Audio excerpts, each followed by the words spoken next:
Mata saya. Oke, gimana Mas? Biar bonyok. Wah, luar biasa ya. Masih sakit dan mata saya masih merah. Di sini juga masih sakit. Saya izin pakai kacamata karena mata saya masih merah ini. Oh, itu kemarin dirawat berapa hari Mas? Saya dirawat di rumah sakit itu 1 hari 1 malam. Saya minta rawat jalan. Oh gitu. Jadi besoknya masih tetap kontrol. Oke, kronologi bisa sampai bonyok itu gimana kemarin Mas? Intinya gini, saya dijebak oleh mereka ya, karena pada pukul 13.15 itu saya posisinya masih di gedung DPRD mengikuti rapat paripurna hak angket dan pembentukan pansus terhadap kebijakan Bupati Sudewo.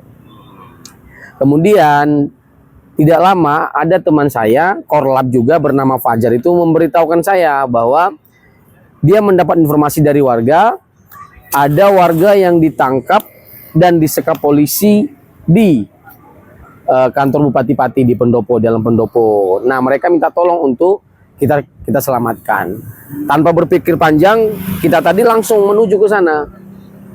Sampai di gerbang Pendopo, kami dibebaskan, diloskan. Tapi yang ngikut di belakang kami ditahan. Saya nggak perhatikan juga di belakang saya. Akhirnya saya, Fajar, dan informan kepada Fajar itu 1 orang boleh masuk, kan? 1 orang lagi bapak-bapak, 4 orang kami masuk. Akhirnya kami masuk ke dalam ruang setda, mencari warga tadi. Kami keliling-keliling, di dalam situ udah banyak polisi yang tatapan tidak enak kepada saya, kepada kami. Nah, karena tidak ada kami temukan dan polisi pun juga bilang tidak ada di sini warga yang ditahan atau disekap. Akhirnya kami keluar dari ruang setda sampai di kaki 5. Udah berkumpul di situ sekitaran 15-an orang yang kami duga preman ya, karena berbaju biasa, ada bahkan tidak pakai baju, cuma celana. Preman yang kami duga keras itu udah disiapkan oleh Bupati Pati dan timnya. Kemudian tiba-tiba salah satu dari preman itu mengatakan ini provokator, ini bukan orang Pati, ini yang membuat Pati ricuh. Lah, tak coba ngambil KTP saya. Saya bilang saya ini sudah warga Pati dari tahun 2022. Kalau mau buktinya ini KTP saya. Ketika mau ngambil KTP tahan saya langsung ditahan.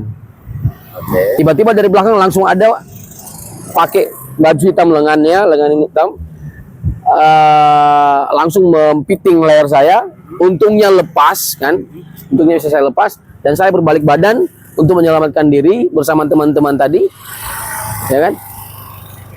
Pas mau menyelamatkan diri itu balik badan, polisi langsung menendang, meninju saya secara bersama-samaan. Itu kurang lebih 50-an orang. Sampai saya tergeletak pun saya masih diinjak-injak. Makanya kemarin di sini ada semacam bekas sepatu karena mungkin injakan kan. Dan di sini kena tendang sekali, kemudian di sini kena sekali. Saya kena tonjok di sini beberapa kali sampai hidung saya mengeluarkan darah. Ya. Syukurnya, alhamdulillahnya ada seorang TNI yang langsung menyelamatkan saya ketika saya mencoba mengangkat badan saya ketika masih diinjak-injak oleh banyaknya polisi itu. Oh, justru diselamatkan oleh TNI. Saya langsung dirangkul, ditarik langsung badan saya oleh TNI itu.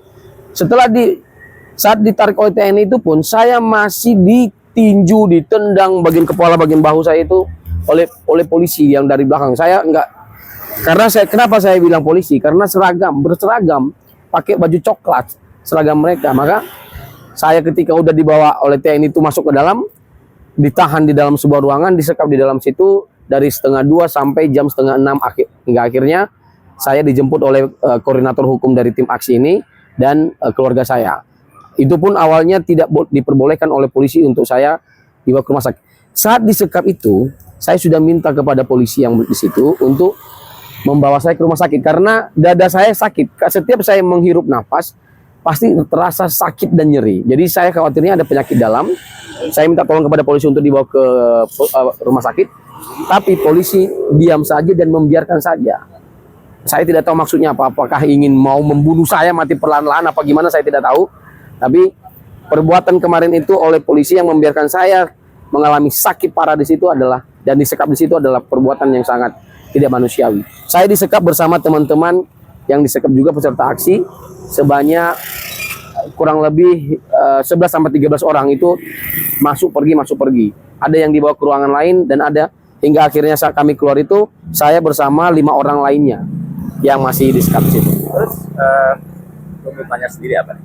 Ya, tuntutannya polisi yang memukuli saya silahkan sadar diri dan mengaku sebelum kita mencari dengan proses hukum, ya. Kemudian pertanggungjawabkanlah perbuatan secara hukum, dan harapan kita semoga tindakan-tindakan seperti ini tidak dilakukan lagi ke depannya. Karena Masih inget gak itu muka-mukanya? ya muka-mukanya kalau saya mungkin dipertemukan dengan mereka saya pasti ingat. Nah, tapi saya pasti ingat karena informasinya ya itulah. Saya nggak bisa sampaikan di sini informasinya yang kita dapat. Terus sampai mana sekarang untuk tuntutannya biar lo sampai ke ranah hukum? Ya masih pasti akan kita proses hukum. Kemarin sudah divisum, nanti pasti akan kita proses hukum. Kita tinggal menunggu laporan ke polisi aja. Oke. Polisi lapor polisi. Oke. Ya, saya juga bingung. Jadi gimana? Kita mau lapor kemana? Karena kebetulan mereka juga yang menangani. Mereka yang berbuat, mereka juga yang menangani. Kita nggak mungkin melapor ke TNI kan, nggak punya wewenang mereka. Kita nggak mungkin langsung ke pengadilan karena ada prosesnya. Proses dari penyelidikan, penyidikan, penuntutan oleh penuntut umum kejaksaan, baru pemeriksaan di sidang pengadilan oleh majelis hakim. Jadi memang wajib dilalui dulu proses di kepolisian. Ya, makanya pusing kepala kita. Oke, sukses untuk jenengan. Amin. Terima kasih banyak waktunya, Oke, Mas sip. Chris. Sip. Nih. Pati News mantap. Oke.